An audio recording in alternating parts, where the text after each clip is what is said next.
లీడర్లు దేశాన్ని పైకి తీసుకొస్తా అని చెప్తుంటే అర్థం కాక ఊకున్నాం. కానీ మన దేశ నేతలు దేశాన్ని కాదు వెనకట మూలకపడ్డ ముచ్చట్లను మాత్రం బయటికి తెస్తున్నారు.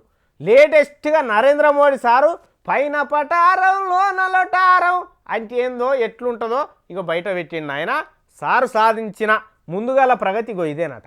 సెల్ ఫోన్ల మీద మోడీ పేరే, అంగీల మీద మోడీ పేరే, బనియన్లు ఆయన పేరు మీదనే, ఆఖరికి ఛాయ దుకాన్లు కూడా ఆయన పేరు మీదనే. ఏడ చూసినా మోడీ మోడీ మోడీ, ట్విట్టర్ మోడే, ఫేస్బుక్ మోడే. అందుగలడు ఇందు లేడని సందేహం వలదు, చక్రి ఎందెందు వెతికినా అందేగలడు అన్నట్టు మొత్తం నమో నరేంద్ర మోడీ అన్నారు కొంతమంది. అరే ఇదెక్కడి కథరో, ఇన్నేళ్ల సంధి బతుకుతున్నాం కానీ ఇటువంటి ప్రచారం ఎన్నడూ చూడకపోతామని ఆయనతో కొంతమంది రుమాల్ నడుముకు చుట్టినరట అస్సలు కథ అరుచుకునే తందుకు. పువ్వు గుర్తోలు చెప్పిన ముచ్చట్ల చారణమందం నిజం కూడా లేదట.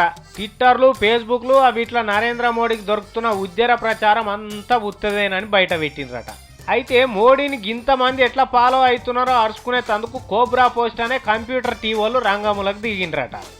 ఏడికెళ్ళి వస్తున్నారు ఏం కథ అని ఇంత ఎవరు నకిలీ పోస్టులు పెడుతున్నారు, దీని వెనక ఎవరున్నారు అని పెన్ను కెమెరాలు పెట్టుకొని చూసిండ్రట.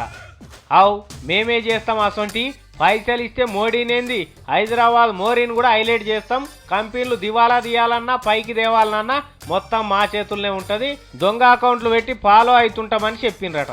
ఇట్లా దొంగ పని చేసేటోళ్ళు కూడా జరంత మంది లేరు సుమా, 24 కంపెనీలే ఉన్నాయట. ఇలా పని అంతా మందిని బదనాం చేసుడు, కావాల్సిన వాళ్ళని మెచ్చుకునుడేనట. కానీ పువ్వు గుర్తోలు ఈ పని చేసుకుంటా ఏం మాటలు చెప్పిండ్రమ్మా.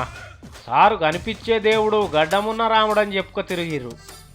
మోడీది మొదటి మోసం గిదేనని బయట పెట్టిండ్రు నయ్యం. ఇంకా లేని గొప్పలు చెప్పుకొని ఎందుకు సారు గిట్లా ముందలవాడి ఉరుకుడు మూతి పనులు రాలగొట్టుకున్నట్టే గిదే కావచ్చు సారు.